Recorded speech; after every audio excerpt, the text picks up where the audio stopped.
Le destin était un perdant fauché, traité comme une poubelle pour avoir une compétence inutile. Cependant, après qu'une nuit torride l'ait sauvé de l'itinérance, il développe la capacité de voler n'importe quelle compétence qu'il veut, mais fait semblant d'être ordinaire pour pouvoir l'applaudir, tout en se vengeant secrètement de ses harceleurs.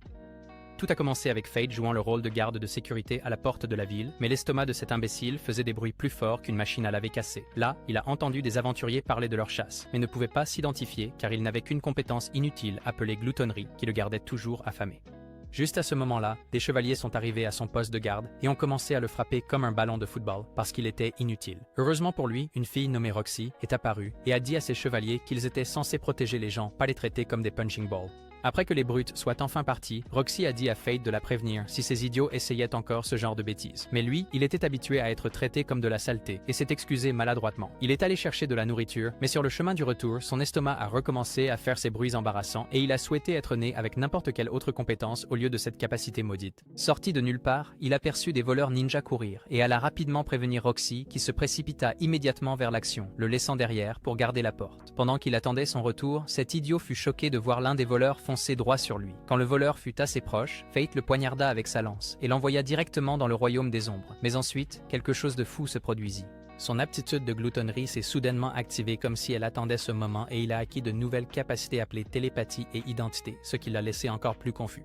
Alors qu'il se tenait là, Roxy est revenue et a demandé s'il allait bien, mais quand il a réalisé qu'il pouvait entendre ses pensées intérieures, il a failli faire une crise de nerfs. Cependant, elle l'a remercié d'avoir abattu un des méchants et lui a offert un nouvel emploi dans la famille Hart, lui assurant la liberté de cette vie misérable. Alors il a accepté. Le lendemain, il se rendit dans un magasin d'armes, mais lorsqu'il mentionna que son budget était de 2 pièces d'argent, le vendeur le traita de fauché et l'orienta vers la section des articles bon marché. En utilisant sa nouvelle compétence d'identification, il trouva une longue épée noire et épaisse qui semblait aussi rejetée et oubliée qu'il se sentait. L'épée parla soudainement et se présenta comme Greed avant de le convaincre de l'acheter, promettant que cela vaudrait son temps. Pendant ce temps, 2 des chevaliers saints qui avaient harcelé Fate plus tôt bavardèrent sur la décision de Roxy de l'engager dans la famille Hart. Memil suggéra de s'en prendre à Roxy pour avoir pensé qu'elle pouvait leur voler leur souffre-douleur personnelle, mais Rafale lui dit de ne pas s'en faire. Rafale se leva ensuite pour partir, ce qui poussa Memil à demander pourquoi il était si enthousiaste à l'idée d'étudier. Il a mentionné en passant qu'il recherchait comment devenir immortel, mais elle a simplement ri en pensant qu'il avait regardé trop d'animes. De l'autre côté de la ville, Fate s'habituait encore à sa nouvelle arme bavarde lorsqu'un gobelin a surgi de nulle part. En éliminant la menace verte, il a instantanément acquis une nouvelle compétence. Plus de gobelins sont apparus comme s'ils avaient une réunion de famille, et, alors qu'il les éliminait un par un, il continuait à débloquer de nouvelles capacités. Soudain, Fate réalisa que son estomac avait enfin cessé de faire des bruits embarrassants. Alors il demanda à Greed si les gens étaient coincés avec les compétences avec lesquelles ils étaient nés pour toujours. Greed expliqua que ses nouvelles capacités étaient toutes grâce à sa compétence gloutonnerie, qui volait les compétences de ses ennemis chaque fois qu'il les battait. Greed a alors averti que personne ne devait découvrir cette compétence, ce qui a paniqué Fate car cela signifiait qu'il devait se battre seul, mais Greed l'a rassuré en lui disant qu'il était là pour lui. Après avoir collecté les oreilles des gobelins, il s'est dirigé vers la guilde pour les échanger contre de l'argent réel. Quand il est revenu de la guilde, il était très excité parce que c'était le plus d'argent qu'il avait gagné dans sa vie de fauché. Mais alors qu'il pensait à quelle nourriture dépenser son argent, il a repéré un type louche, traînant une fille terrifiée qui semblait préférer être n'importe où ailleurs. Ses sens du danger ont commencé à s'activer, alors il a utilisé sa compétence, identifiée pour vérifier les statistiques du gars, et quand il a vu que ce n'était pas juste un type louche au hasard, il s'est lancé à leur poursuite, comme si sa vie en dépendait. Pendant ce temps, la pauvre fille se retrouva enchaînée dans un entrepôt délabré. Le ravisseur se mit à fanfaronner, se vantant qu'elle allait devenir un jouet pour les chevaliers sacrés. Fate se cachait dans l'ombre comme le cousin fauché de Batman, mais Greed devait le retenir de passer en mode héros. L'épée expliqua que ce type était en fait plus fort que le faible Fate et lui suggéra de simplement s'en aller et de s'occuper de ses affaires. Mais notre garçon Fate avait apparemment regardé trop d'animes de héros et avait décidé qu'il allait aider toute personne souffrant devant lui, surtout maintenant qu'il avait quelques améliorations de puissance décente. Pendant ce temps, une vieille nonne donnait une leçon à un groupe d'orphelins sur le Saint-Laplace, le créateur du monde, qui apparemment avait mieux à faire que de rester. Elle leur a parlé de comment Laplace a quitté le monde, mais a laissé derrière lui des pouvoirs spéciaux appelés compétences. Elle a aussi raconté des histoires sur le bon vieux temps où il n'y avait pas de compétences et où tout était paisible, ce qui ressemblait à des discours de vieux pour les jeunes. Une autre nonne fit irruption dans la pièce, annonçant qu'un des orphelins avait disparu. Elle s'est précipitée dehors pour continuer à chercher tandis que la première nonne se demandait où cette fille nommée Sahara avait bien pu disparaître. Coup de théâtre, la fille kidnappée était en fait Sarah, et quand le ravisseur est parti probablement chercher des snacks, Fate a vu sa chance de jouer les héros. Il s'est précipité pour sauver la fille, mais le ravisseur est apparu derrière lui. Le type louche a traité Fate de fou et lui a dit qu'il n'avait aucune chance de gagner, ce qui revenait à demander à être contredit par la logique des animés. Fate voulait mettre la fille en sécurité, mais rester là. Pour une fois, Greed, étant la voix de la raison, lui a dit de reculer, d'utiliser la trop grande confiance du kidnappeur contre lui et d'attendre le moment parfait pour frapper. Il a essayé de s'échapper avec Sarah, mais ils se sont retrouvés dans une impasse parce qu'apparemment les compétences de navigation de Fate étaient aussi mauvaises que sa chance l'était autrefois. N'ayant pas d'autre choix, Fate a lancé une attaque surprise et, alors que le kidnappeur se préparait à utiliser sa compétence, Greed a dit à son hôte de passer en mode agressif total et de frapper de front. Fate a chargé et a porté un coup qui a effectivement touché. Le kidnappeur vaincu était maintenant à la merci de Fate, mais quand notre garçon a exigé des réponses, le type a refusé de parler. Alors Fate a décidé de faire preuve de créativité avec quelques techniques d'interrogatoire améliorées jusqu'à ce que le kidnappeur finisse par révéler qu'un certain type nommé Ado avait ordonné l'enlèvement. Après toute cette action, l'estomac de Sarah a décidé de se manifester avec des gargouillements agressifs. Alors Fate l'a emmenée prendre de la nourriture avant de la ramener à l'orphelinat. La fille l'a remercié et Fate a été vraiment choqué, car c'était littéralement la première fois que quelqu'un lui montrait de la gratitude. Il s'est approché de Sarah et a partagé une sagesse que son père lui avait transmise, mais qu'il avait été trop obtus pour comprendre auparavant. Peu importe à quel point la vie devient difficile, si tu peux en rire, tu trouveras finalement le bonheur. Sur le chemin du retour, Greed a félicité Fate pour avoir débloqué sa première compétence technique, la technique de l'épée à une main, qui était essentiellement un code de triche lui permettant d'attaquer 2 fois en un coup. Fate pensait qu'il avait juste eu de la chance contre le kidnappeur et était déterminé à devenir plus fort pour ne pas avoir à compter sur le hasard dans les combats futurs. Le lendemain, Fate se rendit au domaine de la famille Hart où Roxy l'accueillit à la porte, et il faillit avoir une erreur système, tant elle était belle. Elle l'emmena à la tombe de son père récemment décédé, révélant qu'il avait été isekai'd il y a 5 jours en Galia. Apparemment, Galia était un continent envahi par des monstres, et c'était le travail des chevaliers sacrés de les contrôler, comme une sorte de service de lutte contre les nuisibles surnaturels. Roxy expliqua que cette tâche était tombée sur la famille Hart cette année, mais, malheureusement, un dragon divin avait décidé de mettre fin à son millénaire de binge-watching sur Netflix et avait anéanti tout le groupe dirigé par son père. Elle lui a dit qu'elle était maintenant la chef de la maison et qu'elle se réjouissait de travailler avec lui. Alors qu'ils allaient se serrer la main, Fate se souvint que sa télépathie s'activerait. Alors il a pointé du doigt une personne au hasard à la place. Ils ont rencontré la gouvernante en chef, Haru, qui a rappelé à Fate de se comporter comme un véritable serviteur et de ne pas embarrasser le nom de la famille Hart. Une semaine passa avec Fate s'acharnant sur le travail le plus dur. Il discutait avec d'autres serviteurs quand son estomac commença à faire des bruits qui choquèrent tout le monde puisqu'il venait littéralement de finir le déjeuner. Roxy l'appela, mais son estomac continua son symphonie agressive, et même Fate était confus quant à la raison pour laquelle il se transformait en trou noir ambulant. Roxy a essayé d'avoir une conversation normale avec lui, mais tout ce à quoi il pouvait penser, c'était pourquoi il avait si faim qu'il pourrait probablement manger une vache entière. Elle le ramena à la réalité et ils se lièrent autour de leur père décédé qui avaient tous deux été dévorés par des monstres. Lorsqu'elle le considéra comme de la famille, Fate fut troublé mais s'évanouit aussitôt comme si son cerveau avait planté. Il se réveilla dans sa chambre avec un mot de Roxy lui disant de prendre sa journée. Fate interrogea Greed sur sa faim ridicule et Greed révéla que c'était dû à la gourmandise qui se manifestait. Plus Fate consommait d'âme, plus il devenait fort, mais son appétit grandirait aussi jusqu'à ce qu'il soit essentiellement destiné à passer sa vie à chasser des âmes comme un gourmet surnaturel.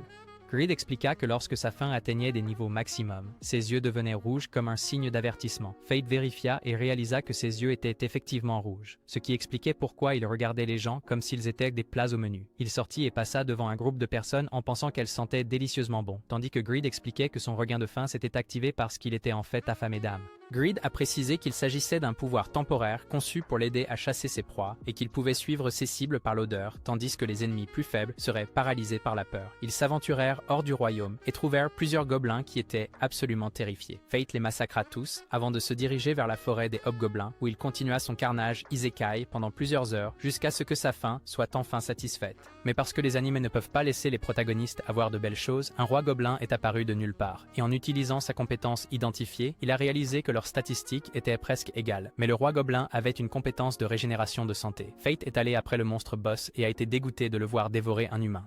Il lança une attaque surprise qui trancha son bras et le combat continua avec Fate esquivant principalement les attaques. Greed lui dit d'arrêter d'être passif et de passer à l'offensive, alors Fate chargea et réussit d'une manière ou d'une autre à dominer le boss avant de porter le coup final. Ses statistiques ont considérablement augmenté et il a acquis la compétence de régénération de santé. Greed a révélé qu'avec les statistiques actuelles de Fate, il pourrait débloquer la première évolution de Greed en échange de tout son pouvoir accumulé. Greed expliqua que le premier niveau lui donnerait de nouvelles fonctions, mais Fate fut choqué d'apprendre qu'il devrait sacrifier toutes les statistiques qu'il avait acquises depuis leur rencontre. Grid posa l'ultimatum que Fate perdrait le droit de le manier s'il n'activait pas cette amélioration. Alors Fate accepta à contre-cœur l'échange. Il commença le processus et sentit son pouvoir s'épuiser tandis que Grid se transformait en un arc magique qui avait l'air bien plus cool que sa forme d'épée. Grid l'informa qu'un gobelin les observait et lui apprit à utiliser l'arc qui créait des flèches magiques chaque fois qu'il tirait la corde. L'arme était essentiellement un nimbo puisque les flèches atteignaient toujours leur cible, peu importe où ils visaient. Fate ramassa les oreilles du roi gobelin comme preuve de sa victoire et les laissa à la porte de l'orphelinat parce qu'il pensait qu'ils avaient plus besoin de l'argent de la prime que lui.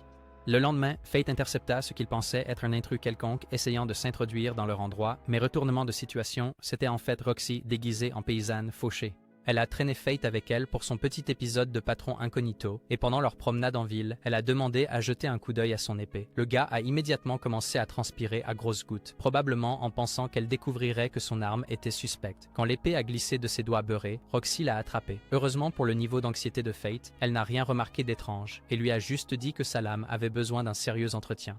Elle a promis de le mettre en contact avec le forgeron de la famille Hart. Ils sont finalement arrivés en ville et se sont installés à un stand de marché quand toute la foule s'est soudainement transformée en mannequin. Une nuit sacrée approchait et tout le monde agissait comme si la faucheuse elle-même venait de commencer son service. Juste à temps, l'estomac de Fate a décidé de donner son propre petit concert, grognant assez fort pour énerver sérieusement les chevaliers sacrés. Le psychopathe en armure a essayé d'écraser Fate, mais Roxy a sauté plus vite qu'une maman protégeant son enfant d'une balle de baseball volante. Maintenant, tout le monde fixait Roxy plus intensément que des paparazzi à un mariage de célébrité, essayant de comprendre si cette fille habillée à petit budget était vraiment la vraie Roxy. La cupidité a chuchoté qu'ils prétendent être un couple pour que personne ne soupçonne. Roxy a entendu ce plan de génie lorsque Fate a répondu à son épée invisible et a décidé de jouer le jeu. Ils ont commencé à agir de manière très amoureuse, convainquant la foule qu'il n'y avait aucune chance que cette fille du peuple soit leur précieuse Roxy. Alors que tout le monde était distrait par leur performance digne d'un Oscar, le couple Fate s'éclipsa et se réfugia dans un coin pour reprendre son souffle. Les pouvoirs de lecture de pensée de Fate captèrent le monologue intérieur de Roxy sur son cœur qui faisait des sauts périlleux, car c'était apparemment la première fois qu'elle jouait le rôle de potiche avec un mec. Elle est revenue en mode mission et a décidé qu'ils devaient continuer à avancer avant que quelqu'un ne découvre leur petite comédie. En se promenant, ils ont entendu des potins juteux sur un massacre de gobelins morts qui avait été découvert récemment. La rumeur parlait d'un monstre errant devenu complètement fou, mais personne ne pouvait expliquer pourquoi quelqu'un avait été assez généreux pour donner toutes ses oreilles de gobelins à l'orphelinat des bas-fonds. Roxy s'est intéressée à cette situation mystérieuse de monstre et a demandé à Fate de l'escorter là où les guerriers locaux aimaient se retrouver et échanger des histoires de guerre. Fate l'a conduite au bar du quartier où le barman a révélé qu'un guerrier avait en gros gagné le gros lot en tombant sur une montagne de cadavres de gobelins avec leurs oreilles encore parfaitement attachées. Roxy a théorisé qu'un monstre venu d'ailleurs avait probablement gâché la fête des gobelins locaux, tandis que le barman se lamentait sur son commerce qui périclitait. Apparemment, les marchands étaient trop effrayés pour traverser les plaines des gobelins, car personne ne voulait risquer de devenir de la nourriture pour monstres. Un vieux bonhomme est entré dans le bar et a décidé de rejoindre leur petit cercle de détectives, lâchant la bombe que le tueur mystérieux était en fait un liche. Il a expliqué que c'était précisément pour cette raison que les chevaliers sacrés gérèrent la situation personnellement au lieu de laisser des aventuriers quelconques jouer les héros. Un groupe de guerriers a fait irruption par la porte et a immédiatement commencé à draguer Roxy, pensant probablement qu'elle n'était qu'une jolie paysanne qu'ils pouvaient impressionner. Roxy a donné à l'un d'eux ce qu'elle pensait être une petite poussée douce, mais le type a volé à travers la pièce. Les cerveaux des guerriers ont commencé à travailler à plein régime en réalisant que seule une personne avec la force d'un chevalier sacré pouvait envoyer un homme adulte en orbite avec une tape amicale. Roxy a finalement abandonné son déguisement et les guerriers sont immédiatement passés en mode panique, essayant de lui jeter tout leur argent.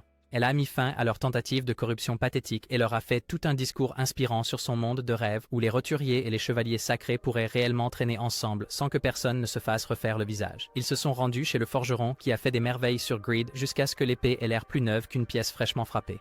Pendant qu'ils visitèrent la ville, Roxy expliqua qu'elle avait été complètement dans l'ignorance concernant la chasse aux monstres parce que la famille Vlerix avait décidé de la tenir à l'écart. Pendant ce temps, Odo, qui tenait un gamin au hasard et racontait qu'il jouait les bons samaritains en prenant ce jeune perdu sous sa protection, Fate ne croyait pas à ce scénario évident d'enlèvement et arracha le garçon plus vite qu'un parent protecteur. Alors que Roxy annonçait qu'ils allaient gérer la situation à partir de là, Roxy a confronté Raphaël au sujet de son exclusion de la réunion du comité de chasse aux monstres et il a donné une excuse faible sur le fait de ne pas vouloir la déranger pendant qu'elle était censée être occupée à pleurer son père décédé. L'équipe des Vlerix a décidé de partir pendant que Fate et Roxy jouaient les coordinateurs de réunion de famille, aidant le gamin à retrouver sa mère et à obtenir sa fin heureuse. De retour à la base, Fate a coincé Greed pour obtenir des conseils sur la façon de chasser les monstres sans que Roxy ne découvre qu'il travaillait en secret comme justicier. Le lendemain, Greed a partagé des informations sur des masques déformant la perception qui donnerait à Fate un tout nouveau visage pour quiconque le regarderait. Pendant ce temps, dans une arrière-salle louche qui ressemblait à la tanière d'un méchant, Raphaël avait rassemblé ses chevaliers pour discuter de leur prochaine excursion à Gelia. Un peu plus tard, une escouade de guerriers est tombée sur un autre cimetière de gobelins et a levé les yeux pour voir ce qu'ils pensaient probablement être l'ange de la mort lui-même, un lich se prélassant au sommet d'une montagne de cadavres. Les guerriers terrifiés ont jeté un coup d'œil à cette vision cauchemardesque, ont crié quelque chose à propos d'un cadavre et se sont enfuis plus vite que des gars fuyant une maison hantée. Le lendemain, Roxy est arrivée auprès de Fate et a lâché la bombe qu'elle avait une mission secrète pour lui. Ils sont montés dans une calèche et ont traversé le vignoble de la famille Hart, arrivant finalement à leur destination où la mère de Roxy, Ayesha, attendait à la porte. Roxy a présenté Fate comme sa dernière recrue et Ayesha est immédiatement passée en mode interrogatoire, demandant à Fate s'il avait le béguin pour sa fille. Tous deux devinrent plus rouges que des tomates mûres avant qu'Ayesha ne précise qu'elle voulait simplement son avis professionnel sur Roxy en tant que patronne. Fate fit preuve d'une dévotion sans pareille en déclarant qu'il la servirait jusqu'à son dernier souffle, ce qui laissa Roxy avec l'air de quelqu'un à qui on venait de déclarer un amour éternel au milieu d'un Walmart. Alors elle s'éclipsa, embarrassée. Fate se retrouva à jouer le rôle de fermier avec les autres serviteurs, récoltant des raisins pendant qu'il lui racontait toute l'histoire sur la façon dont les seigneurs avaient personnellement choyé cette terre pendant des générations. Tout le monde rayonnait de fierté à l'idée d'aider leur noble suzerain. Un serviteur mentionna en passant que la saison de chasse allait bientôt commencer parce que les kobolds venaient toujours perturber la fête des récoltes à la recherche de repas gratuits. L'estomac de Fate a décidé de faire sa petite crise à nouveau, pendant que Greed expliquait que sa gourmandise devenait plus difficile qu'un critique gastronomique. Apparemment, les âmes de gobelins ne suffisaient plus à son appétit de plus en plus exigeant. Sur le chemin du retour, Fate a aperçu une mystérieuse fille brandissant une hache qui semblait pouvoir fendre une montagne en deux. Alors qu'elle passait, Fate a failli avoir une crise cardiaque en réalisant qu'elle avait les mêmes yeux rouges effrayants que lui. Il a essayé d'utiliser sa petite capacité de vérification des statistiques sur elle, mais cela n'a rien donné. La fille lui a jeté un coup d'œil rapide et a mentionné quelque chose à propos d'être trop tôt, ce qui a laissé Fate plus confus qu'un touriste sans GPS. Elle lui a dit qu'il pouvait avoir la priorité sur les kobolds, mais qu'il lui devait maintenant une grosse faveur, promettant qu'il se reverrait. Roxy les a rejoints et a souligné que la fille mystérieuse était une Gallienne, ce qui apparemment était plus rare que de voir une licorne. Elle a expliqué que les Galliens étaient autrefois une puissance militaire il y a 1000 ans, mais lorsque l'apocalypse des monstres a frappé, leur nation entière a été rayée de la carte. Voir un survivant, c'était comme trouver un dinosaure vivant. En rentrant, Fate commença à s'inquiéter que Roxy chasse les monstres seule, mais elle balaya ses préoccupations, lui rappelant qu'elle avait un soutien et que jouer à l'exterminateur de monstres faisait littéralement partie de sa description de poste en tant que chevalier sacré. Le lendemain, tout le monde jouait à cache-cache dans les buissons, se préparant à chasser des kobolds lorsqu'un monstre gigantesque a décidé de s'inviter à leur petite fête sans y être convié. La bouche de Fate commença à saliver comme s'il regardait un repas 5 étoiles, mais Greed savait qu'ils avaient un sérieux problème parce que Fate était à un pas de passer en mode sauvage à cause de la faim. Fate paniqua à l'idée que Roxy soit témoin de son appétit monstrueux et vérifia rapidement les statistiques de la bête, découvrant qu'il s'agissait d'un cauchemar de niveau 50 avec des chiffres qui feraient pleurer une calculatrice. Cette chose s'appelait une bête couronnée, et Greed expliqua que c'était essentiellement un monstre né de pure rage accumulée. Ils se replièrent vers le village où tout le monde commença à perdre la tête parce qu'ils savaient qu'ils avaient autant de chance qu'une boule de neige en enfer. Mais Roxy réussit à calmer la foule avec un discours motivant sur la façon dont elle enverrait personnellement ce monstre dans le royaume des ombres. Elle a annoncé qu'il reviendrait le lendemain pour un deuxième round, tandis que Greed notait en privé qu'ils signaient tous essentiellement leur certificat de décès. Cependant, Fate n'allait pas laisser Roxy devenir de la nourriture pour monstres. Alors, il a décidé de jouer les loups solitaires et de s'en occuper lui-même. Cette nuit-là, il a découvert que la bête couronnée avait tout un fan club de kobolds autour d'elle, et Greed se demandait quel genre de soie, mission Isekai que Fate planifiait. Il a commencé à éliminer les petits monstres avec son arc, absorbant leurs statistiques avec son pouvoir de gloutonnerie. Quand il a essayé de tirer sur le boss principal, la bête a utilisé un de ses sbires comme bouclier humain. Fate est passé au combat rapproché, tranchant et découpant son chemin à travers plus de kobolds, tandis que ses statistiques montaient en flèche. Il pensait pouvoir enfin abattre le boss avec son arc, mais la bête a attrapé sa flèche. Il se prépara pour un combat épée contre Griff, mais la bête couronnée lança une attaque d'onde de choc qui envoya Fate voler comme s'il avait été percuté par un train de marchandises. Il toucha le sol et fit semblant d'être mort, tandis qu'un kobold venait pour l'achever, seulement pour avoir la surprise de sa vie lorsque Fate révéla qu'il avait feint l'inconscience. Après avoir absorbé les statistiques d'un autre kobold, Greed annonça que Fate pouvait enfin débloquer sa première technique cachée, mais cela lui coûterait 10% de ses statistiques actuelles. Fate accepta l'accord, et son arc reçut une transformation magique qui rendrait jaloux n'importe quel archer. Il tira un coup qui anéantit complètement la bête couronnée en un seul tir, se demandant s'il n'avait pas un peu exagéré avec l'excès de puissance. Son aptitude de gloutonnerie s'est activée, mais au lieu de se sentir satisfait, Fate a ressenti une douleur, comme si quelqu'un réorganisait ses organes internes avec une cuillère rouillée. Greed a expliqué que c'était la première fois qu'il consommait une âme de qualité supérieure et l'a averti que perdre le contrôle rendrait son état de famine précédent semblable à un léger désagrément. Fate a essayé de tenir bon, mais l'agonie était si intense qu'il a fini par crier. Le lendemain, les guerriers arrivèrent sur ce qui ressemblait à une scène de crime surnaturel et commencèrent à théoriser sur des flèches magiques responsables du massacre. Roxy était là aussi, se demandant qui pouvait bien avoir assez de puissance de feu pour transformer une mini-armée en confetti de monstres. Elle se souvenait de la mystérieuse fille à la hache d'avant et se dit qu'elle devait être derrière cet apocalypse à elle seule. Roxy dit à Fate qu'elle était prête à retourner à la capitale, tandis qu'Aisha remarquait comment le visage de sa fille s'illuminait plus qu'un sapin de Noël chaque fois qu'elle lui parlait. Plus tard, Aisha a pris Fate à part pour une conversation à cœur ouvert, lui disant de toujours soutenir Roxy et de prendre soin d'elle. Elle a expliqué que le prestige et l'autorité ne signifiaient absolument rien comparé à son désir d'aider Roxy. Et comme elle n'avait plus beaucoup de temps, elle l'a essentiellement désigné comme l'ange gardien officieux de Roxy. Sur le chemin du retour, Fate a commencé à avoir une crise existentielle à propos de la demande d'Aisha, surtout qu'il cachait plus de secrets qu'une agence gouvernementale. Ce soir-là, Fate découvrit que ses yeux brillaient encore en rouge même après son massacre de gobelins, et Greed lui annonça la mauvaise nouvelle que les âmes de gobelins ne satisfaisaient plus sa faim, donc il devait passer à des repas de monstres premium avant de perdre complètement le contrôle et de devenir totalement fou. Plus tard, Fate noyait son chagrin dans une taverne quand il a décidé qu'il était trop imposteur pour rester aux côtés de Roxy tout en lui cachant de si grands secrets. Un vieux ivrogne est entré et a commencé à se plaindre de Hado qui rejoignait la chasse aux sangsues, nourrissant manifestement assez de haine pour alimenter une petite guerre. Le vieux souhaitait qu'Hado soit envoyé à l'expédition de Gallia et devienne de la nourriture pour monstres, ce qui a choqué Fate car il ne pouvait pas croire qu'il planifiait une autre autodétente Sekai si peu de temps après que le père de Roxy soit à peine froid dans sa tombe. Le retournement de situation était que Roxy avait été choisi pour remplacer Hado. Dans le manoir des Hart, Roxy se tenait devant la tombe de son père, ayant une conversation à sens unique sur sa sélection pour l'expédition en Gallia. Fate est arrivé et l'a supplié de ne pas partir pour ce qui était évidemment une condamnation à mort. Mais Roxy avait déjà pris sa décision avec l'entêtement de quelqu'un qui préférait mourir plutôt que d'admettre qu'il avait tort. Pendant ce temps, les Vlerick faisaient sauter le champagne et organisaient une fête parce qu'ils allaient se débarrasser définitivement de leur problème Roxy. Les autres frères et sœurs ont décidé de partir et de laisser le sale boulot à Hado pendant qu'ils se dirigeaient vers un endroit appelé Tenburn. Hado a essayé d'extorquer quelques secrets d'immortalité à Raphaël. Le gars lui a juste dit de se concentrer d'abord sur le fait de ne pas se faire manger par la sangsue. Pendant ce temps, Fate se tenait seul au milieu de plaines désertes, luttant avec le fait qu'il ne pouvait pas interférer avec les affaires officielles des Chevaliers Sacrés.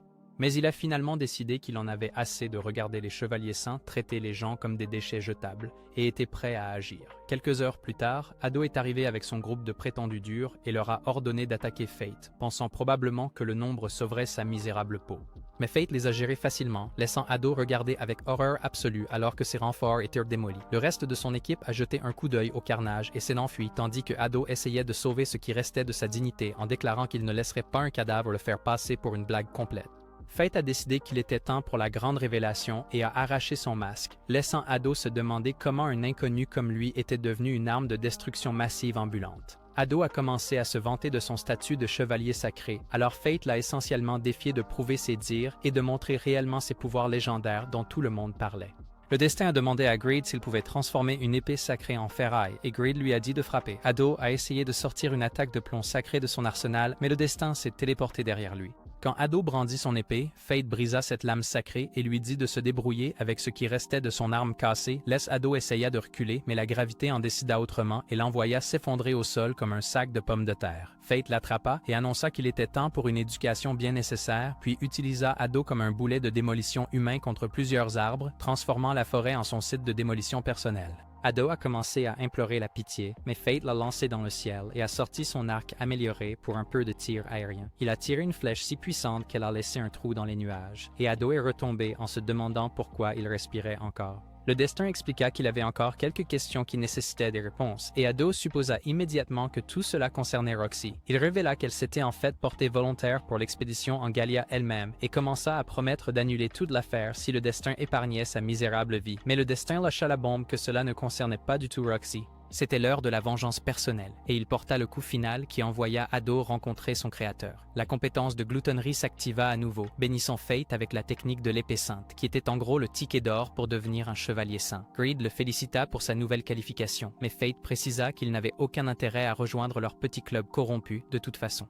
Greed lui proposa alors une amélioration de 2e niveau en échange de toutes ses statistiques actuelles. Fate accepta l'offre et Greed révéla sa nouvelle forme, une faux qui pouvait apparemment couper à travers n'importe quoi. Le lendemain, Roxy se préparait à partir pour son expédition tandis que tout le monde se rassemblait pour la fête d'adieu la plus triste du monde. Elle essaya de remonter le moral de tout le monde en disant que 3 ans passeraient comme des vacances d'un week-end, ce qui ne trompa absolument personne.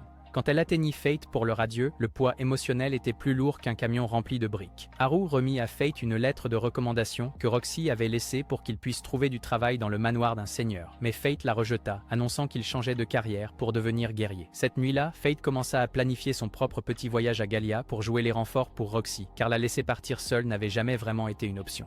Alors qu'il quittait la capitale, une fille mystérieuse l'observait et commentait sur la façon dont les choses se mettaient parfaitement en place. Pendant ce temps, Roxy donnait son habituel discours de motivation à ses troupes d'expédition sur leur mission pour abattre le dragon divin, qui avait apparemment décidé de se réveiller de sa sieste et de causer des problèmes. Elle était heureuse de voir qu'une fille nommée Miria et un gars nommé Mugen avaient rejoint son escouade Selfie Sekai. Miria a traité Mugen de cinglé complet pour vouloir tester sa force contre un véritable dragon. Mais Mugen a expliqué qu'il était là pour venger le père de Roxy. Roxy a demandé si sa famille était d'accord pour qu'il parte en mission suicide, et Mugen a révélé que sa fille s'en moquait tant qu'il ramenait des souvenirs galéens chics.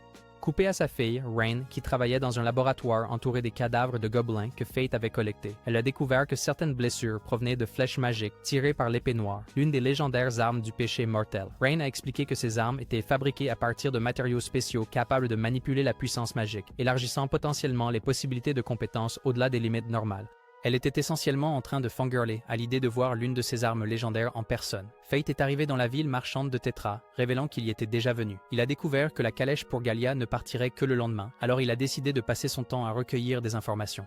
À la taverne locale, il a vu un type supplier un groupe de guerriers de l'aider, mais ils lui ont dit que son argent n'était pas suffisant et ont commencé à l'intimider. Fate les a battus plus vite qu'un jeu de tap-taupe et les a fait fuir la queue entre les jambes.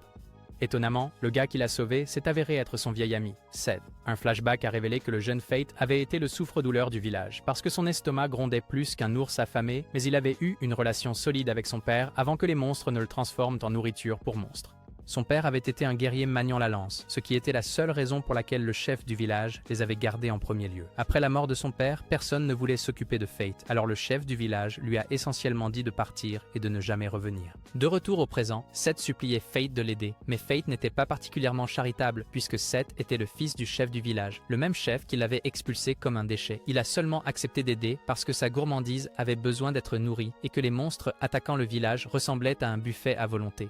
Ils sont arrivés au village où le chef était loin d'être ravi de voir que Seth avait ramené le faible qu'il avait exilé des années auparavant. Seth a essayé de garantir la force de Fate après l'avoir vu démolir ses guerriers, mais le chef n'y croyait pas une seconde. Les villageois ont commencé à paniquer à cause des cris venant de la forêt voisine, convaincus que les monstres se rapprochaient, et le chef a suggéré d'utiliser Fate comme appât pour les monstres afin de gagner du temps.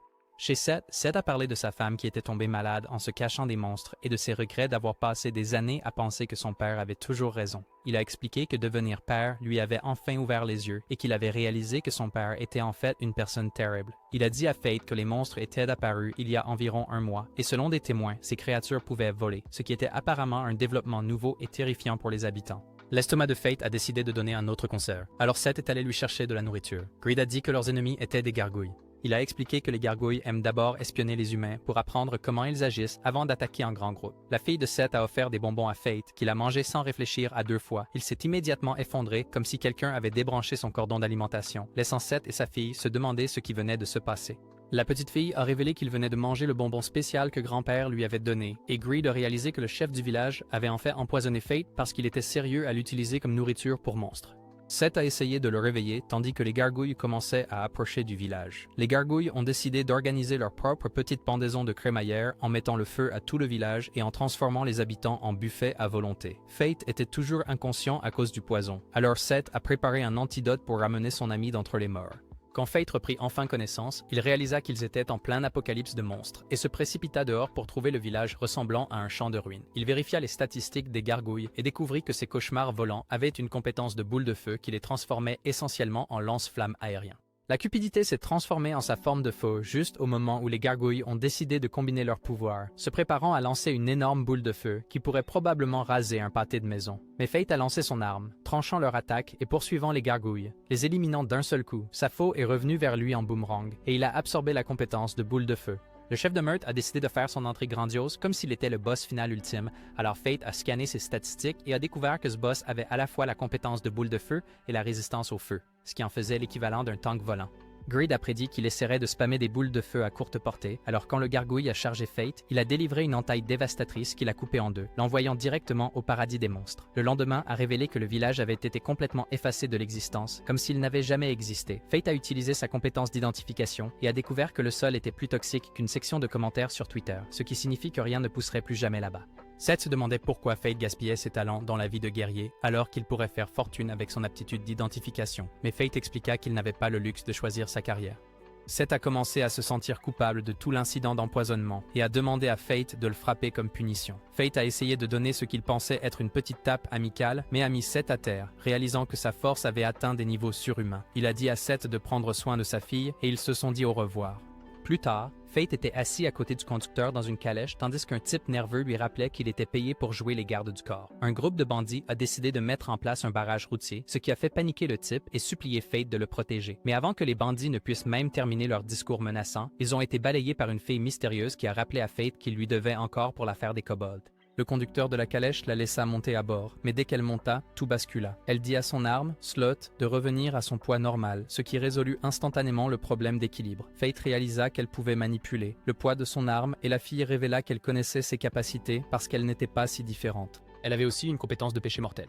Elle se présenta comme mine de la colère, et son estomac se mit immédiatement à gargouiller. Fate lui offrit de la nourriture, mais elle dévora tout, ne lui laissant absolument rien. Ils arrivèrent dans la ville de Lanchester, où une fille essayait d'entrer par la porte, mais fut accueillie par un comité de fantômes, ce qui la fit crier à l'aide. Un gars nommé Rudolph apparut en jouant les héros, vainquant les fantômes, et se présentant comme le seigneur de Lanchester. Fate a appris que l'expédition de Roxy arriverait bientôt dans cette ville, et il était sur le point de récupérer son salaire de garde du corps quand Min l'a arraché, affirmant qu'elle méritait l'argent puisqu'elle s'était occupée des bandits. Cependant, elle s'est immédiatement évanouie, alors Fate a fini par la porter à travers la ville. En se promenant, il a remarqué que tout le monde avait des symboles étranges marqués sur le cou, comme s'ils faisaient partie d'une secte. Greed a théorisé que les symboles représentaient des classes sociales, et a supposé que les gens devaient vraiment aimer Rudolph pour le laisser les marquer comme du bétail. Mais la réalité était que Rudolph exécutait ses propres hommes pour ne pas avoir correctement fait la publicité de la grandeur de sa famille. Et les habitants de la ville ne lui obéissaient que parce que l'alternative était de devenir eux-mêmes de la nourriture pour monstres. À l'hôtel, Greed a révélé qu'il connaissait personnellement Mine et que Sloth était une autre arme de péché mortel. Il expliqua que les compétences des péchés mortels avaient été créées en défiant le système divin de la place et que la gourmandise avait le potentiel de complètement briser le système de niveau normal car elle pouvait littéralement consommer des âmes pour obtenir du pouvoir. Fate se plaignait que sa faim était pratiquement insatiable, la voyant comme une punition pour son mode de vie de dévoreur d'âmes, et se demandait pourquoi il avait été maudit avec la gourmandise, puisque cela le forçait à continuer de tuer juste pour rester en vie. Greed l'a averti de ne pas laisser ses émotions s'emballer, car gluttony pourrait prendre le dessus si son état mental devenait trop faible, expliquant que le secret pour contrôler sa faim était de maintenir un état de quasi-famine tout en chassant régulièrement. Il a conseillé à Fate de nourrir gluttony progressivement au lieu d'essayer de le satisfaire d'un coup. Juste à ce moment-là, des Sandmen apparurent de nulle part, alors Fate équipa son arc et lança une boule de feu sur sa flèche avant de la tirer, vaporisant instantanément le monstre. Pendant ce temps, Min se réveilla de sa sieste énergisante et prit de la nourriture tout en apprenant l'existence d'une créature appelée le golem de sable qui terrorisait la ville avec une prime de 100 pièces d'or sur sa tête. Fate a continué sa chasse aux Sandmen lorsqu'il a senti quelque chose de beaucoup plus puissant approcher. Réalisant qu'il était temps pour le plat principal de son buffet de monstres, il a trouvé un groupe de guerriers se faisant complètement démolir par le Sand Golem et a décidé de s'inviter à leur fête, annonçant qu'il s'occuperait de la situation. Il a vérifié les statistiques de la bête et a découvert qu'elle avait des capacités de tempête de sable, en faisant essentiellement une catastrophe naturelle vivante. Il tira immédiatement une flèche enflammée et chargea pour un combat rapproché, mais le monstre le repoussa en activant sa compétence de tempête de sable, transformant le champ de bataille en une apocalypse désertique miniature. Le destin transforma son arme en mode faux et lança une attaque qui surpassa la tempête de sable et détruisit le corps du monstre. Le noyau de la créature tenta de s'échapper discrètement en se cachant dans le sable, mais le destin repassa en mode arc et tira une flèche qui poursuivit le noyau, le détruisant dans une explosion. Le lendemain, le destin récupéra sa prime de 100 pièces d'or pour l'élimination du golem de sable. Mais Rudolph est soudainement apparu et a exigé que Fate le serve, expliquant que refuser n'était pas une option car sa parole faisait loi. Mine s'est avancé et a déclaré que Fate lui appartenait, mais Rudolph l'a rejeté comme une simple gamine. Cependant, c'était une grosse erreur, car la gamine l'a frappé si fort qu'il a été projeté hors de la pièce, et Fate a réalisé qu'il venait de se faire des ennemis publics numéro 1. Il a rapidement dit à Mine qu'il devait quitter Laval avant que les choses ne s'aggravent. Ils sont remontés dans la calèche, tandis que Fate se demandait pourquoi Min mangeait comme si elle se préparait pour l'hibernation, et elle expliqua que la colère brûlait des calories plus vite qu'un marathonien sous stéroïdes. Lorsqu'il a fait remarquer que malgré son appétit énorme, elle ne grandissait pas d'un pouce, surtout aux endroits importants, elle s'est tellement énervée qu'elle a activé Sloth et a presque transformé la calèche en bois de chauffage coûteux. Pendant que le propriétaire essayait de réparer leur désastre de transport, Fate erra dans un village voisin, et Greed remarqua que la région grouillait de monstres, mais supposa que quelqu'un jouait au contrôle des nuisibles surnaturels. Il rencontra le chef du village nommé Aaron, qui s'avéra être un chevalier sacré. Aaron sut immédiatement que Fate voulait s'installer dans leur village et le défia en duel. Fate a essayé d'utiliser sa capacité de vérification des statistiques, mais Aaron a reconnu la compétence d'identification et a révélé qu'il pouvait l'utiliser aussi, ce qui en faisait l'affrontement le plus geek du monde. Ils ont commencé à se battre et Aaron a réussi à vaincre Fate, mais au lieu de le chasser, Aaron a décidé de le laisser rester, à condition qu'ils s'entraînent ensemble. Reconnaissant que Fate n'était pas habitué à ces niveaux de puissance ridicules et pourrait bénéficier d'un bon entraînement, Fate accepta l'accord.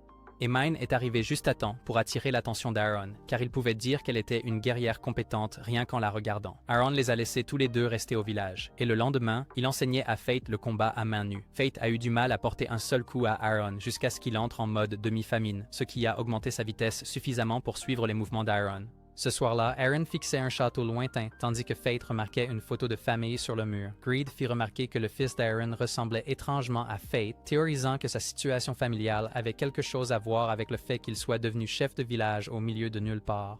Le lendemain, Aaron tendit une brindille à Fate et lui dit de l'utiliser pour se défendre, puis le chargea avec une vraie épée. Mais Fate prédit le mouvement de l'épée et laissa la brindille glisser le long de la lame, déviant l'attaque. Aaron était vraiment impressionné, disant que Fate s'était amélioré plus vite que prévu. Plus tard, Fate annonça qu'il partirait le lendemain et remercia Aaron de ne pas l'avoir éliminé pendant l'entraînement. Il remarqua que Min était trop occupée à dévorer son dîner pour prêter attention et elle révéla qu'elle ne pouvait en fait goûter aucun de ses aliments. Greed expliqua que c'était sa punition pour avoir la compétence de colère. Aaron continua de fixer ce château et finit par révéler qu'il lui appartenait autrefois. Il expliqua que pendant qu'il était parti pour affaires, des monstres avaient attaqué sa maison. Son fils, Luke, avait fait de son mieux pour défendre tout le monde, mais il avait fini par être isekaié dans le processus. Un appât sensu avait pris le contrôle du château, et Aaron savait que sa famille était toujours piégée à l'intérieur comme des prisonniers. Fate a commencé à envisager une mission de sauvetage, et Aaron a décidé de le rejoindre parce que rester assis à se sentir coupable ne fonctionnait pas. Mine a accepté de protéger le village en leur absence, mais seulement s'il la payait 50 pièces d'or. Ils se dirigèrent vers le château où Fate tira sur un squelette et le transforma en pierre, révélant qu'il avait combiné tempête de sable avec sa flèche pour créer une attaque de pétrification. Ils taillèrent à travers d'autres squelettes en s'enfonçant plus profondément dans le château, atteignant finalement une pièce où Aaron fut choqué de voir sa famille l'attendre. Sa famille lui a dit qu'ils attendaient son retour, et Aaron pensait qu'ils étaient encore en vie malgré toute la situation d'invasion de monstres. Mais Greed a révélé la dure réalité qu'ils étaient déjà morts, et que la sangsue utilisait la magie d'illusion pour les faire paraître vivants. Luke a soudainement attaqué Aaron, mais il a réussi à bloquer le coup et à repousser son fesse. Luke a commencé à se plaindre de la façon dont il méprisait Aaron pour avoir abandonné sa famille pour travailler dans la capitale, le blâmant pour tout ce qui leur était arrivé. Fate envisageait d'utiliser sa faux pour dissiper l'illusion, mais Greed a averti que cela entraînerait la gourmandise de Fate à consommer les âmes de sa famille et à les envoyer à un tourment éternel. Aaron a déclaré qu'il s'occuperait personnellement de sa famille, alors Fate est parti à la chasse du boss principal. Il trouva la sangsue et vérifia ses statistiques, découvrant qu'elles étaient plus ridicules que celles d'un boss final dans un jeu mobile pay to win. Il réussit à lui briser les bras, mais la créature invoqua un groupe de zombies qui suppliaient Fate de les sauver, le mettant dans la pire position possible puisqu'il ne pouvait pas attaquer des victimes innocentes. Aaron rejoignit le combat et commença à abattre les zombies tout en ayant des flashbacks de ses derniers moments avec sa famille. Il se souvenait comment il n'avait pas voulu qu'ils partent, mais il avait promis de revenir après avoir accompli sa mission. Il se blâmait pour leur mort, sachant qu'ils seraient encore en vie s'il était revenu plus tôt. Mais il était déterminé à apaiser leurs âmes et utilisa la compétence de la Grande Croix, libérant un éclair de lumière sacrée qui, malheureusement, n'était pas assez puissant pour vaincre la sangsue. Le destin a repéré l'épée de Luke et a décidé de l'utiliser, combinant son pouvoir avec celui d'Aaron pour utiliser ensemble la Grande Croix. Ils ont créé un immense éclair de lumière qui a instantanément vaporisé la sangsue et libéré toutes les âmes piégées dans le château. La famille d'Aaron est apparue devant lui une dernière fois, lui disant de ne pas se blâmer pour ce qui s'est passé et qu'il avait pu les sauver à la fin. Il a supplié leur pardon, disant qu'ils étaient plus importants que ses devoirs. Mais ils lui ont dit qu'il devait continuer à servir les gens parce que c'était sa nature. Il a promis de les rendre fiers et a donné son épée à Luke comme souvenir avant qu'ils ne trouvent enfin la paix et ne disparaissent. Tout Toutes les âmes du château ont disparu, mais le cœur de la sangsue a essayé de gâcher le moment émotionnel. Alors Fate l'a détruit et a absorbé le pouvoir de la sangsue. Plus tard dans la soirée, Aaron a découvert qu'il avait dépassé sa limite de niveau, pensant que c'était parce qu'il avait combattu aux côtés de Fate. La cupidité a révélé qu'Aaron avait pu y parvenir parce qu'il avait ouvert son cœur à Fate, qui possédait une compétence de péché mortel, ayant apparemment un effet de renforcement de pouvoir sur les alliés. Ils sont retournés au village où Aaron a payé Min pour ses services de garde du corps. Elle a mentionné avoir besoin d'argent pour reconstruire son village, disant que l'argent ne mentait pas, et que Fate comprendrait ce qu'elle voulait dire quand il serait plus âgé. Aaron a révélé qu'il l'avait vue il y a 50 ans, quand elle était déjà une guerrière parfaite, mais son apparence n'avait pas du tout changé. Elle lui a dit qu'il pourrait atteindre son niveau après s'être entraîné pendant 1000 ans, mais comme il n'était qu'humain, il ne vivrait pas aussi longtemps de toute façon. Elle a finalement révélé qu'elle était un fantôme qui n'était pas autorisé à mourir, ce qui expliquait pourquoi elle semblait figée dans le temps. Aaron a remarqué que les yeux de Fate étaient redevenus normaux et a mentionné qu'il devait continuer à tuer des monstres pour éviter qu'ils ne redeviennent rouges. Aaron semblait connaître la gourmandise et a dit à Fate de retourner au village après sa quête parce qu'il y avait quelque chose d'important qu'il devait savoir. Pendant ce temps, la famille Vlerick avait acquis un artefact appelé la pierre philosophale, qui était censé avoir le pouvoir de tout guérir, et la sœur de Raphaël pensait qu'il se rapprochait de l'immortalité. Un serviteur a remis un rapport sur Ado engageant Istik par le biais de Corse, mentionnant que Corse n'était pas vraiment un monstre, mais un guerrier. Raphaël se demandait qui était ce mystérieux type et commença à planifier sa vengeance pour son frère tombé. Fate et Min continuaient de voyager ensemble, tandis que Fate faisait son commentaire habituel sur son appétit sans fond. Mais elle partagea en fait un peu de nourriture avec lui cette fois, avant d'utiliser ses genoux comme oreiller personnel pour faire une sieste. Il a essayé d'obtenir des informations sur elle de Greed, mais l'arme restait mystérieuse, et lui a dit qu'il devrait le découvrir lui-même. Pendant ce temps, l'expédition de Roxy est arrivée au château d'Aran et a été absolument stupéfaite que quelqu'un ait déjà éliminé la sangsue qui devait être leur problème. Aaron les a accueillis et Mugen a rendu ses respects comme s'il rencontrait de la royauté. Roxy était sur le point de se présenter, mais Aaron a lâché la bombe qu'il connaissait personnellement ses parents, et qu'il avait en fait été celui qui l'avait nommé, rendant cette réunion de famille la plus gênante de toutes. Ils lui ont demandé comment il avait réussi à vaincre la sangsue, et Aaron a admis qu'il avait eu de l'aide. Quand Roxy a demandé le nom de l'aide mystérieuse, nous avons appris que Fate avait spécifiquement demandé à Aaron de garder son identité secrète. Alors Aaron a fait semblant de ne pas savoir et a dit qu'il ne pouvait pas révéler cette information. Aaron pouvait dire qu'il se dirigeait vers Galia et a proposé de donner à Roxy un peu d'entraînement en tant que son parrain, parce qu'apparemment elle avait besoin de toute l'aide possible. Fate et Min sont arrivés à d'anciennes ruines, et quand Fate s'est demandé où ils étaient, Min a révélé que c'était son lieu de naissance, ce qui expliquait pourquoi elle semblait si à l'aise dans un désert lugubre. Ils sont tombés sur un cocon massif qui ressemblait à quelque chose sorti d'un cauchemar, et Greed l'a identifié comme une chimère, un projet d'armes de Galia où un savant fou avait décidé de jouer à Frankenstein en assemblant différentes créatures. Fate a vérifié ses statistiques et a failli avoir une crise cardiaque parce que les chiffres étaient plus ridicules qu'un boss final en difficulté impossible. Mais Man pensait qu'ils avaient une chance de se battre puisque c'était encore essentiellement à l'état immature. Elle lui a dit que c'était l'heure de la revanche, révélant que la chose ne pouvait pas mourir tant que son âme restait intacte. Fate a compris qu'elle voulait qu'il utilise son pouvoir de gloutonnerie pour littéralement dévorer son âme. Min a lancé une attaque sur le cocon, révélant la chimère à l'intérieur, mais il y avait une fille en son cœur. Fate ne voulait pas consommer une âme humaine, mais Min lui a dit que ce n'était qu'un monstre portant une peau humaine comme un costume effrayant. La chimère a décidé de décorer le champ de bataille en lançant une attaque qui a créé une vague de lave, mais Min a réussi à l'arrêter avant qu'ils ne deviennent tous du barbecue. Elle a coupé un des bras de la chimère et Fate l'a frappé avec ses flèches pétrifiantes, mais la chose a ignoré l'attaque et l'a régénérée immédiatement. Le destin se demandait quelle devrait être leur prochaine action, tandis que Min poursuivait son assaut. Il remarqua qu'elle était encore plus forte qu'avant, et Greed expliqua que plus elle balançait Sloth, plus il devenait fort et lourd, mais aussi plus difficile à contrôler. Malheureusement, leurs attaques ne suffisaient pas et la créature commençait à évoluer. Mine a dit à Fate de reculer, mais cela lui a rappelé que Roxy devait toujours le sauver, et il a réalisé qu'il en avait assez d'être la demoiselle en détresse. Il a refusé de rester sur la touche et a activé son mode demi-famine.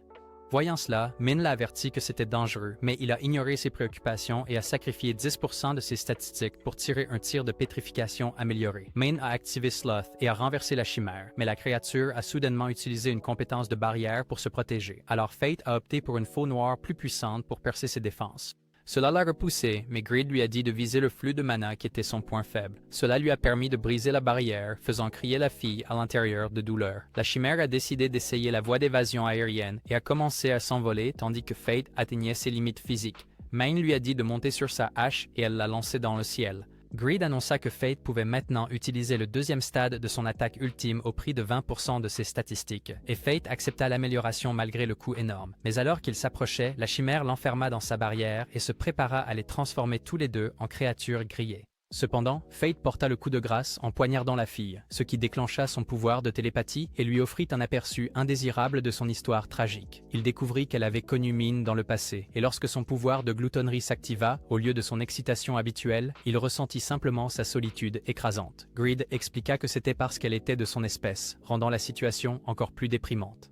Plus tard, il se tenait devant la tombe de la fille, tandis que Fate demandait à Min comment elle avait connu la victime. Min a dit que c'était de l'histoire ancienne, mais a expliqué qu'une fois que les gens devenaient des chimères, ils devaient être éliminés, sinon ils causeraient plus de souffrance à tout le monde. Fate a commencé à s'inquiéter que la même chose puisse lui arriver et a demandé à Min de l'isekai s'il cessait un jour d'être lui-même. Min l'a serré dans ses bras, mais a accepté d'exaucer sa demande s'il devenait fou. Ensuite, Fate se prépara à se rendre à Babylone, mais Min avait l'intention de reconstruire son village au lieu de continuer leur aventure de flic partenaire. Cependant, elle avait le pressentiment qu'il serait mort avant qu'il ne se revoie.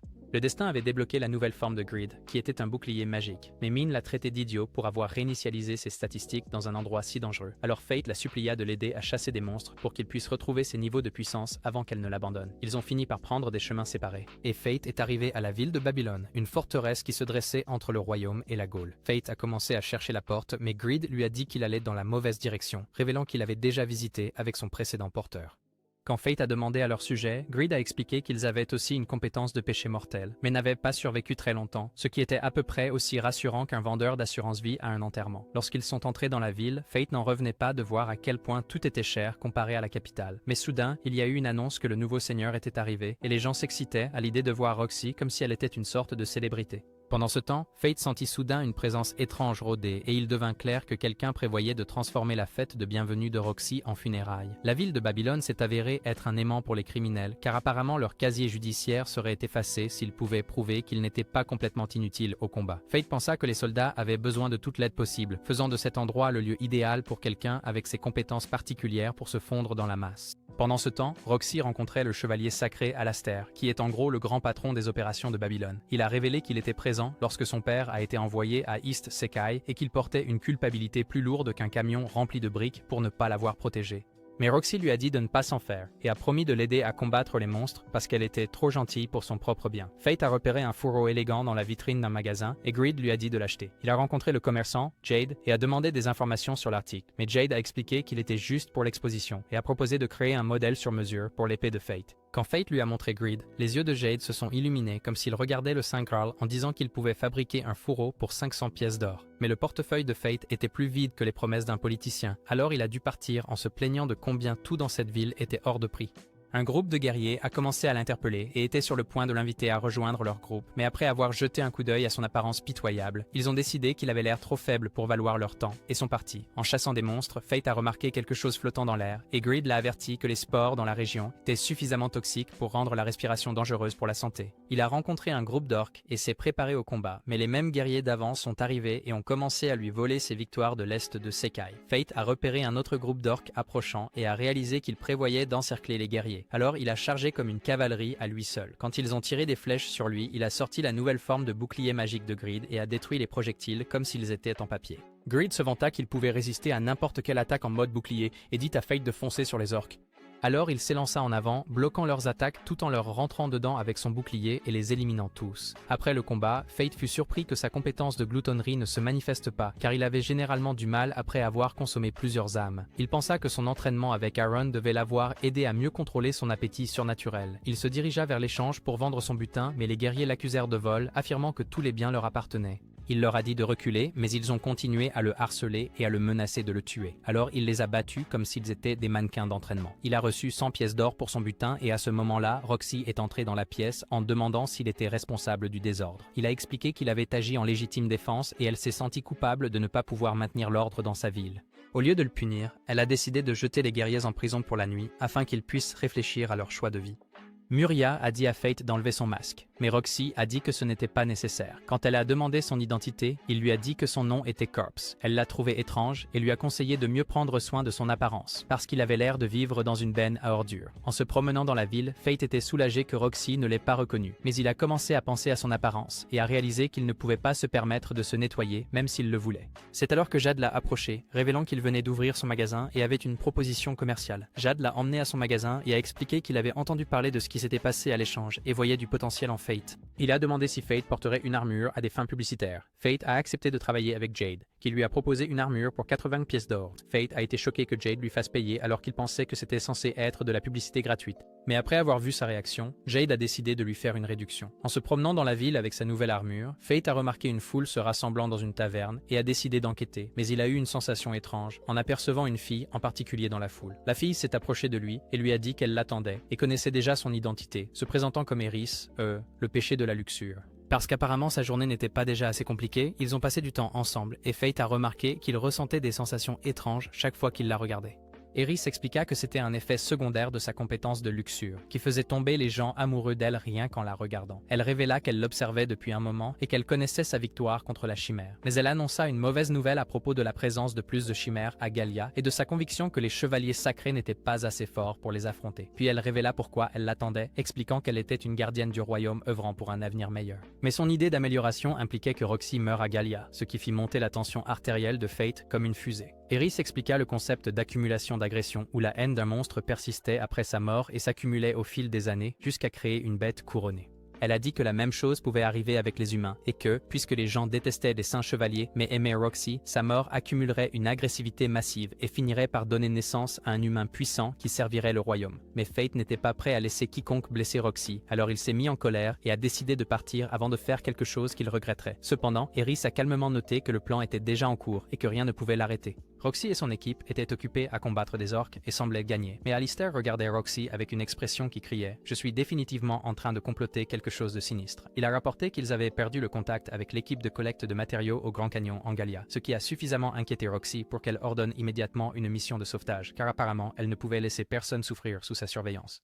Pendant ce temps, Jade expliquait à Fate qu'il avait besoin de pierres crépusculaires pour son fourreau, mais qu'il était complètement à court de stock. Greed a suggéré qu'ils aillent chercher la pierre crépusculaire eux-mêmes, révélant qu'elle ne pouvait être trouvée qu'à Galia. Jade a marqué une carte pour eux et ils se sont préparés à partir pour leur expédition depuis Hadès. En chemin, ils ont rencontré plus d'orques, mais Fate les a traversés avec son bouclier comme s'ils jouaient au bowling avec des monstres au lieu de quilles.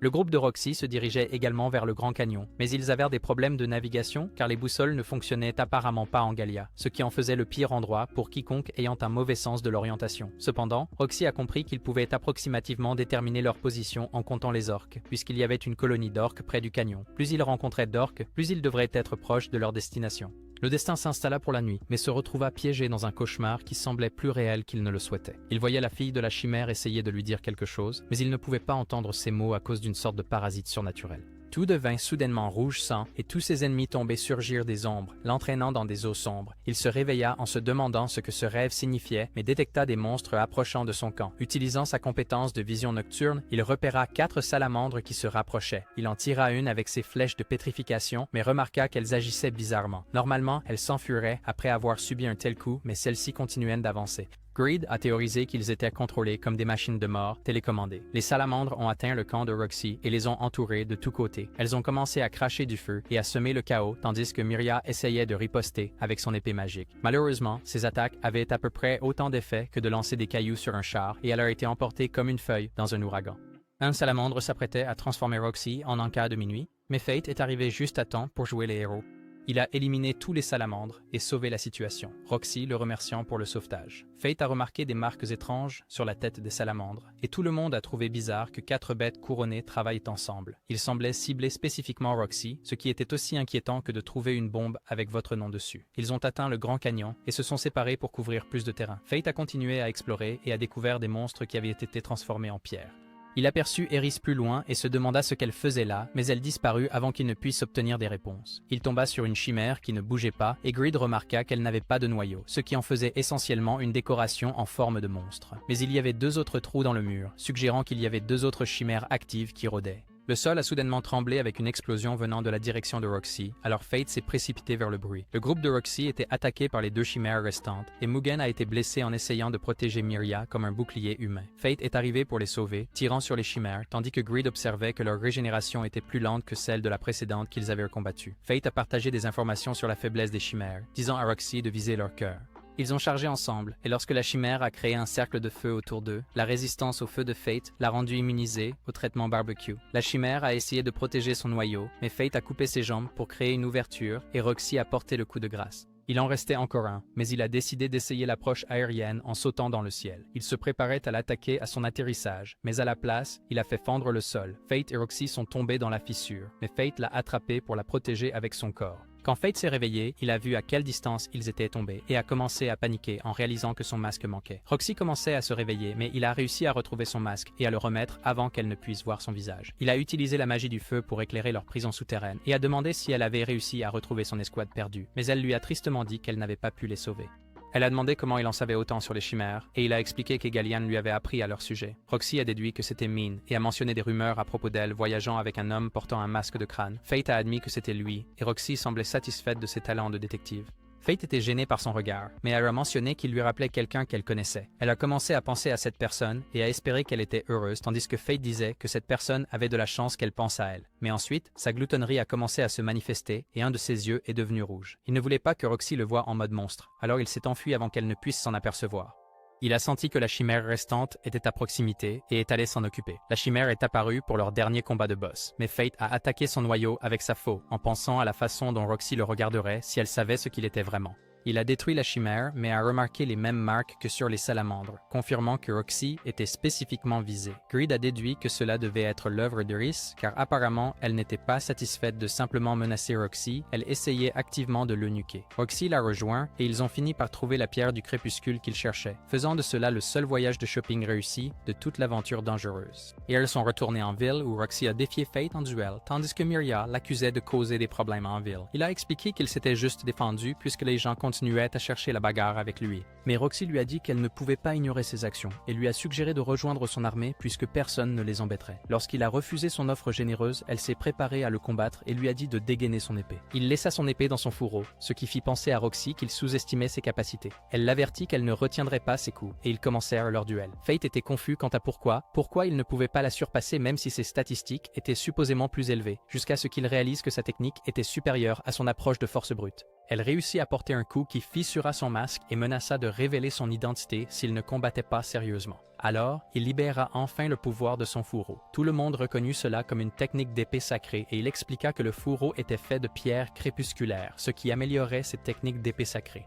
Il la chargea et réussit à la maîtriser, mais juste au moment où il allait terminer le combat, il aperçut l'amulette qu'elle portait et la reconnut, ce qui le fit se figer. Roxy profita de sa distraction pour le désarmer et remporter la victoire, mais elle se demanda pourquoi il avait soudainement baissé sa garde. Il refusa de répondre à sa question, probablement parce qu'expliquer nécessiterait de révéler trop de secrets. Elle reconnut son style de combat et demanda s'il l'avait appris d'Aaron, révélant qu'elle avait rencontré Aaron pendant son voyage. Aaron avait mentionné un voyageur d'une puissance immense et elle se demanda s'il parlait de Fate, mais Fate lui dit de se concentrer sur sa mission au lieu de jouer les détectives.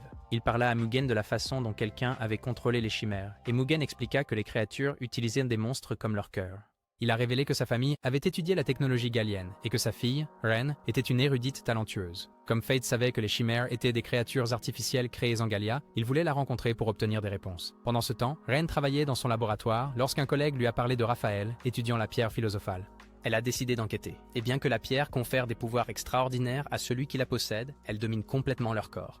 Retour à Fate, qui se souvenait de sa conversation avec Min au sujet du domaine de E, où elle lui avait dit qu'il ne pourrait pas vaincre le dragon divin tant qu'il n'aurait pas atteint ce niveau. Il se demandait comment il était censé y parvenir lorsque tout le monde entendit soudainement une alarme. Alistair informa Roxy que des monstres approchèrent de la ville, alors elle rassembla ses troupes et chargea la menace. Fate observait de loin, pensant qu'elle devrait pouvoir gérer la situation sans problème. Mais ensuite, il aperçut un monstre massif se déplaçant sous terre et s'approchant de son armée pour une attaque surprise. Alors il décida d'intervenir avant que Roxy ne devienne de la nourriture pour monstres. Greed s'est transformé en mode arc et Fate a utilisé son pouvoir de gloutonnerie pour surcharger sa flèche, lui permettant de tirer un coup puissant à longue portée qui a traversé le sol et forcé le monstre à faire surface. Il se jeta sur la créature et utilisa sa compétence d'identification pour vérifier ses statistiques, réalisant immédiatement qu'elle était extrêmement puissante et que Roxy n'avait aucune chance contre elle. Le monstre invoqua une pluie acide et Fate se défendit avec son bouclier, tandis que Greed l'avertissait que la magie de corrosion le tuerait s'il la touchait. Fate passa à son arc magique et tira une flèche puissante qui provoqua une explosion massive, mais le monstre disparut et tenta de s'échapper. Il réalisa qu'il avait survécu en divisant son corps et se dirigeait maintenant droit vers Roxy, alors il le poursuivit tandis que de plus petites copies l'attaquaient. Il utilisa sa compétence Grand Croix pour les détruire instantanément, réalisant que cela ne se comportait pas comme un monstre normal et devinant qu'il était contrôlé par quelqu'un. Il sauta sous sous terre pour chercher le noyau du monstre et alors qu'il chargeait sa flèche la plus puissante, le monstre apparut pour leur confrontation finale.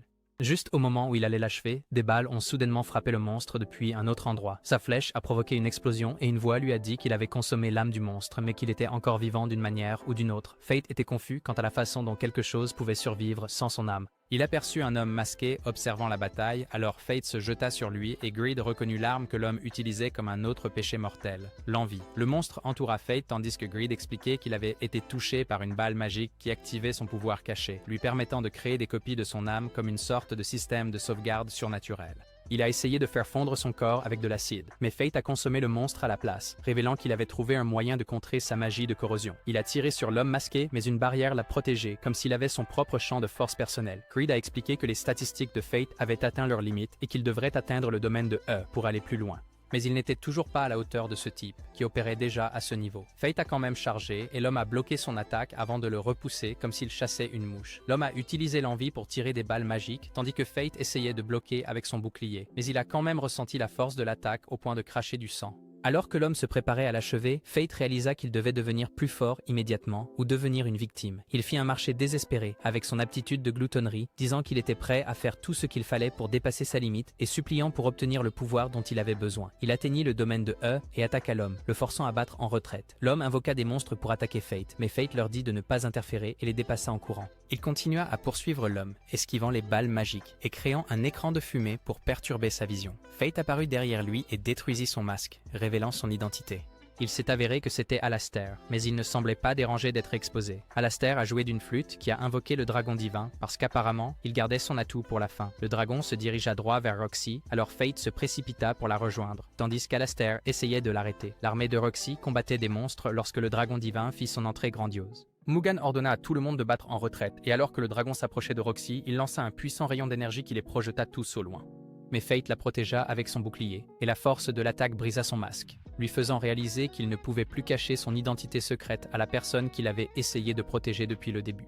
Roxy fut choquée de voir son visage, et parut absolument stupéfaite en le regardant dans les yeux comme si elle voyait un fantôme. Il s'excusa de lui avoir menti tout ce temps, mais lui dit de se retirer pendant qu'il leur gagnait du temps contre le dragon le plus en colère du monde. Il a affronté la bête en utilisant sa compétence Grand Croix et a réussi à la piéger dans une prison de lumière. Alastair lui a tiré dessus et ils ont recommencé à se battre, mais Fate semblait avoir plus de mal que d'habitude. Alastair a souligné que maintenir sa compétence drainait trop d'énergie, donc Fate n'avait aucune chance dans un combat prolongé. Fate n'a pas réussi à porter de coups significatifs et Alastair a réussi à lui couper le bras, ce qui n'était certainement pas prévu dans le plan de bataille de Fate. Alastair se prépara à porter le coup de grâce, mais fut soudainement poignardé par derrière lorsque Fate révéla qu'il avait utilisé la magie d'illusion pour simuler sa défaite et abattre Alastair. Son pouvoir de gloutonnerie s'activa et il se retrouva soudainement entouré de lumière blanche. Il vit à nouveau la fille de la mémoire de Mine et elle se présenta comme Luna en le remerciant de l'avoir isekai et elle s'excusa alors que le sol commençait à se fissurer sous eux, disant qu'elle ne pouvait plus tenir. Fate réalisa qu'elle avait été celle qui empêchait sa gloutonnerie de devenir complètement incontrôlable, et elle l'avertit que dévorer le dragon divin le ferait se perdre complètement. Le sol s'effondra, mais Greed l'attrapa avant qu'il ne puisse tomber dans l'abîme qui l'attendait en dessous. Fate fut choqué de voir Greed en personne, mais son arme lui dit qu'il devait partir immédiatement. Il remercia Luna pour son avertissement, mais résolut de vaincre le dragon quand même, car apparemment, il était engagé dans cette aventure d'Oto-Isekai. Ils revinrent à l'extérieur, où le dragon s'était libéré de son pouvoir.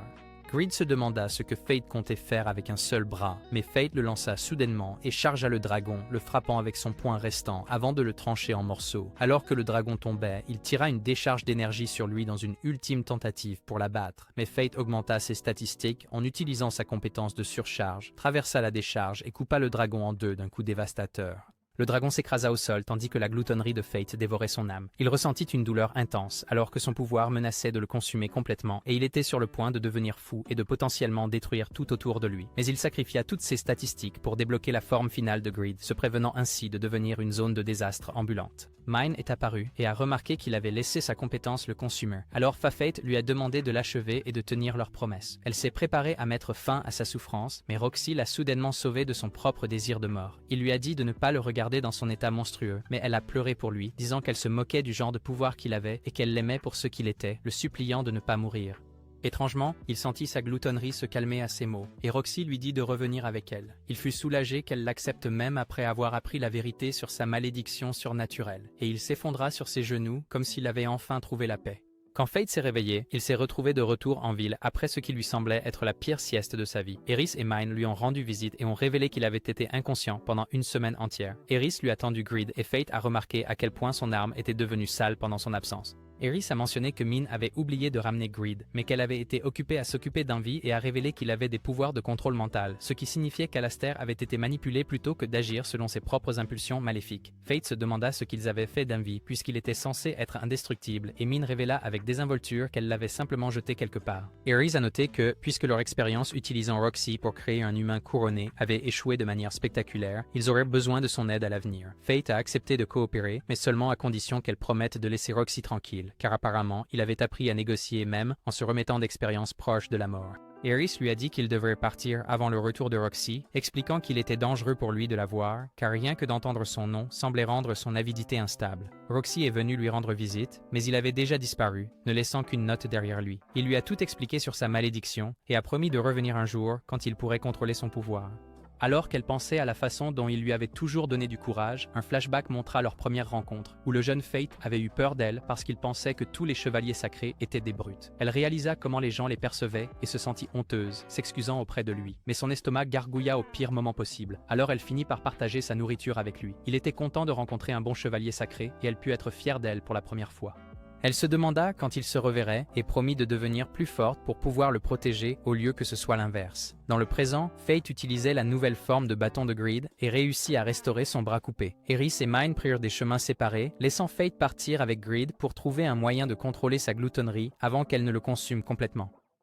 Si vous avez aimé ce récapitulatif, appuyez sur le bouton « J'aime » et écrivez « Clap » dans les commentaires. Abonnez-vous également à la chaîne si ce n'est pas encore fait pour plus d'aventures pleines d'action. Si vous voulez un autre récapitulatif d'anime comme celui-ci, regardez cette vidéo ici.